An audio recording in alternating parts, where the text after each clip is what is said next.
Hello, good morning. How are we doing, guys? I do look like I have a bit more colour in my face. Two reasons. I'm sitting in the conservatory, it's warmer here. And secondly, I'm having a bit of a flush. So that's why. But I'm still not 100%. However, moving on. Day 26. Nearly there, guys. Nearly there. To my 30-day challenge completed. Nearly there. Anyway, today's topic, menopause and relationships. And I think this is a really big, interesting topic that doesn't really get spoken about much. Tell me if I'm wrong. I'd love to know your opinion. So when we go through the change, for most of us women, we will experience all sorts of things, and it'll be at a different age or what we think would happen when it would happen. And I, for one, know that menopause, or the information there for menopause now, has become more started to become more wider known.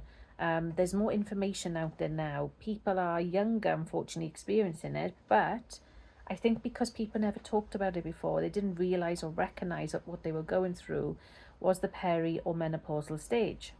And this notion of, oh, you've got to be late 40s, 50s before you go through it, we all know now is a load of rubbish.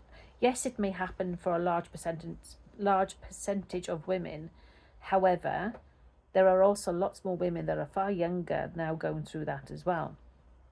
And there's a family member of mine, like I said before, who fought at the age of 39 because she was not being listened to. She actually got mocked by her own GP because she went there for more than one occasion, complaining about situations, symptoms, experiences, changing her body, changing her period, etc., etc. And they mocked her.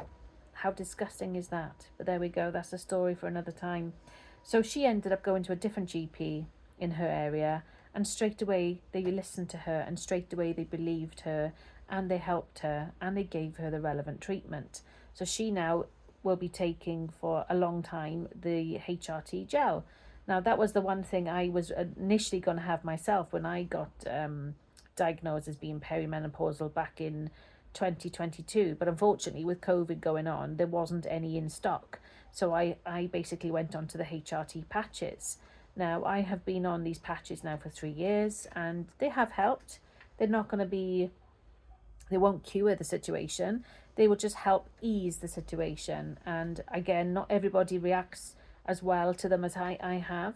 But it doesn't mean that I don't have my days or my moments, or I don't get flushes, because I still do. That's going to happen regardless, and I accept that. That's just the way it is.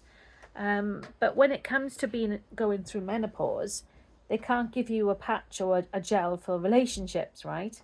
So if you're in a marriage, if you're in a committed relationship, or whatever it is your thing, whether it's with male or female, I think you've got to start being open and honest and communicate with them, because when you go through changes, and I know, like I say, in yourself, you don't know where you're coming to go in. You don't even know who you are anymore, because you don't feel the person you used to be. You don't look the way you used to be, or, what you used to see in the mirror, because you've started gaining weight. You're bloated all the time. You're tired all the time. You've got headaches. You're fatigued. You're not sleeping well.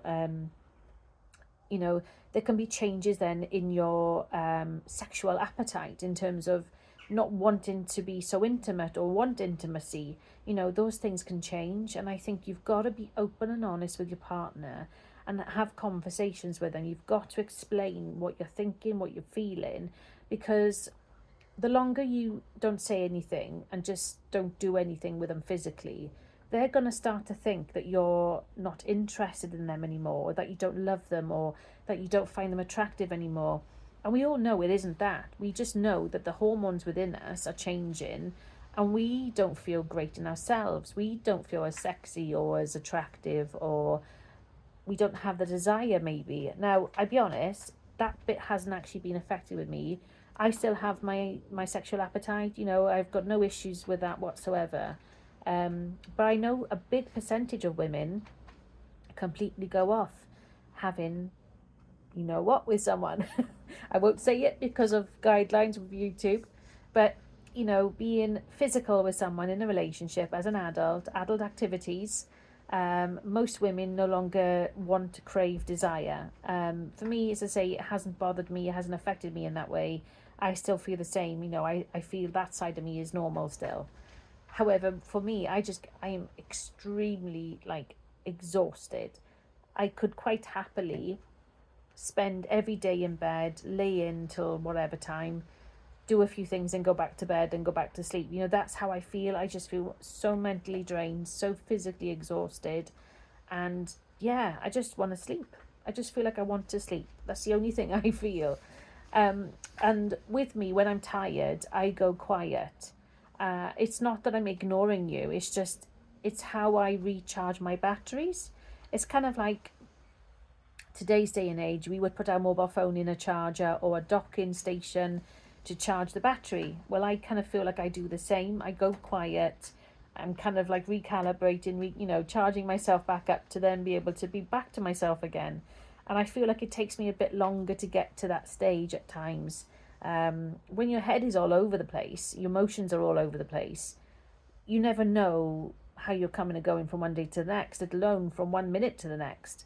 You can walk into rooms and think, oh my God, what was I in here for? I can't remember now. A recent example is looking for my passport because I'm going away again soon. So I'm like, right, I need to upload my details, register the passport information. And then I can't remember where I was going and what I was looking for. And I'm like, oh yeah, passport, And so sometimes it might take you 2 or 3 attempts to finally get what you need to do or whatever. But leading back to the relationship side of things, if you are in a situation where you are in a relationship, whether you're married, dating, whatever, please have a chat with them. Please explain to them what's happening. Don't assume they know what's going on. Don't assume that they're just going to be happy as is, because you don't know unless you have that conversation.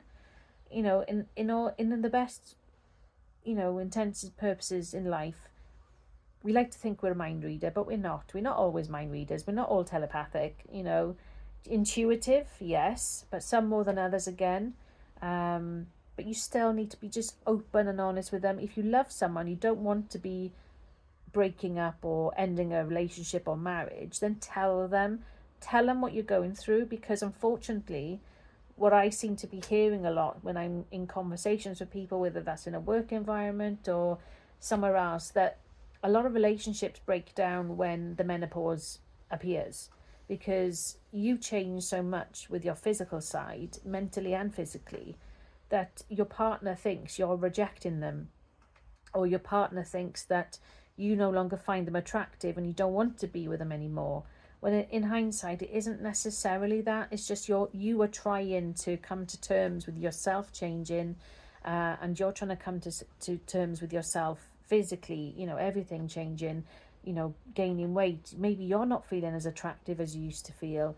But be honest and speak to them about it, because unless you tell them, they're not going to know, and they could be feeling really hurt inside. They could be feeling rejected.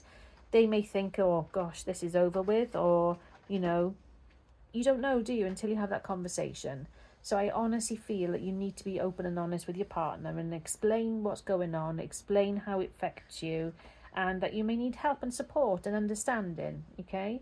And if they do love you, then they will give you that time and they will give you that space, and you will do things to try and connect together in a different way. Now, it could mean that you start going out somewhere for walks, or going to the cinema, having a date night if you're able to, if you can afford to, or just going to the park, putting some lunch together, like a picnic or something, and going and having a picnic in the park, or going down to the seafront, going down for a walk or a coffee down the seafront.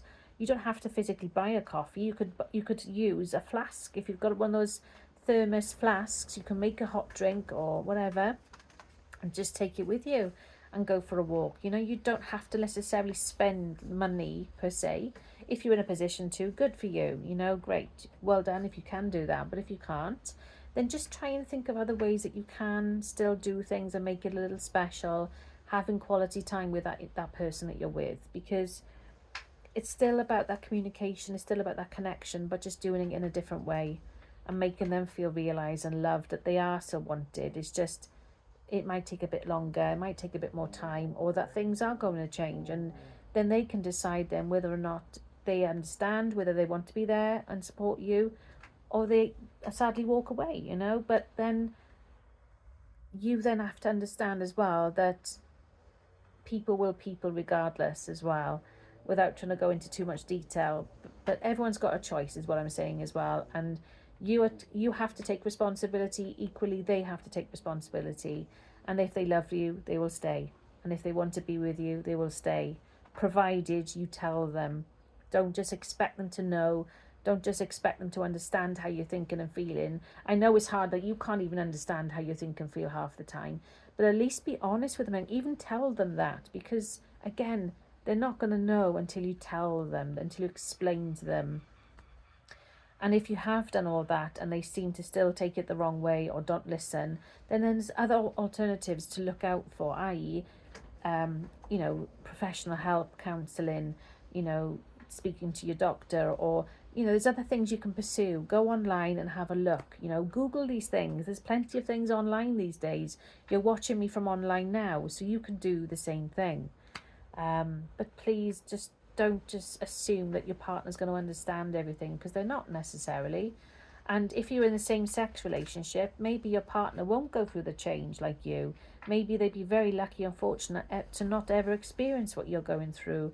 Or they could have already gone through it and it wasn't a big deal for them, because everybody deals with things differently. And that's the other thing as well. You know, what may be harsh for me or I find stressful might not be for someone else, and vice versa. So I think ultimately it's about connection, it's about communication, and it's about understanding and just being honest with yourself and with the person you're with. Because if you don't want to break that relationship, if you don't want to lose that relationship, then you've got to be real, you know, you've got to be realistic about things. And like I say, communicate, most importantly. Now, if today's video resonates with you, please let me know where you're watching from. Give me a like and subscribe. I really would appreciate your time to do that.